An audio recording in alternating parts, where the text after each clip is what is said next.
I'll look on the ground. We'll look for some very strange leaves that don't look like any oak leaves you've ever seen.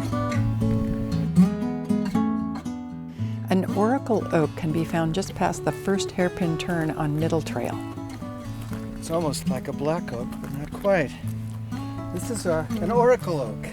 It was first collected by a man named Albert Kellogg. He was a physician, but his first love was biology, especially botany. He was self-taught.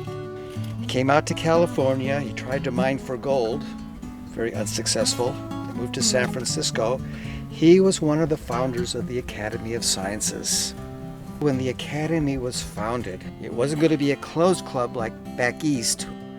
The Academy of Sciences in San Francisco was going to be egalitarian. They welcomed all gentlemen of good standing that wanted to contribute.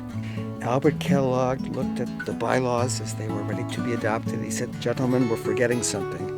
And he insisted that they add a sentence, "We encourage women to participate in the Academy of Sciences and heartily invite their cooperation in all departments."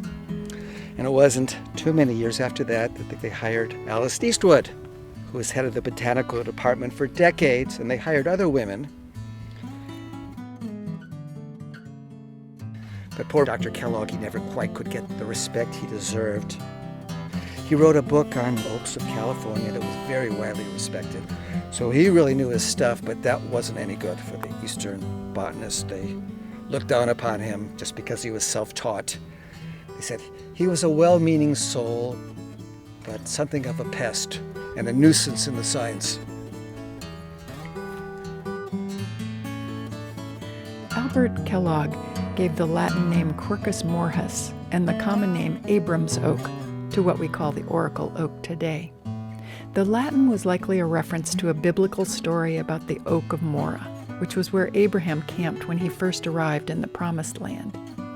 In Hebrew, Morah can mean teacher or one who gives oracular answers. Kellogg considered his newly named oak a separate species in the red oak grouping of oaks. Two other oaks around here that are in the red oak grouping are interior live oak and black oak. And it turns out this is the hybrid love child of those two oaks. Now we're surrounded by interior live oaks, but where's the black oak? There aren't any around. There aren't any within miles. There's some over on the other side of Mount Diablo at Rock City and out at Black Point, and actually a few that have been found over in Perkins Canyon. So how did this tree come to be? Well, it was either a very windy day where the pollen from a California black oak was blown to an interior live oak, or it was a woodpecker or a scrub jay who was trying to impress somebody by carrying an acorn several miles and then dropping it. But it's here, and it's interesting, it's got some progeny around. But they don't quite look like this. They look more interior live oaky. And you can imagine every generation after this one, whose pollen is it going to get? It's going to be the interior live oaks around. So each successive generation looks more like an interior oak. And the latest word from the botanists is they really don't consider it a separate species anymore. It's a hybrid. But you can imagine there's some problems here. Here's this tree, and mom is an evergreen, an interior live oak, and dad, the black oak, who's kind of an absentee father, we don't quite know where he is, several miles away. He's deciduous.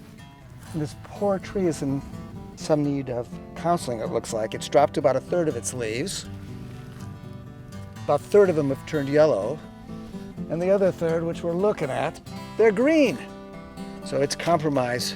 A third of it stays green all year, a third of it drops its leaves, and a third just can't make up its mind what to do. It just turn yellow and just hang there until there's a big windstorm.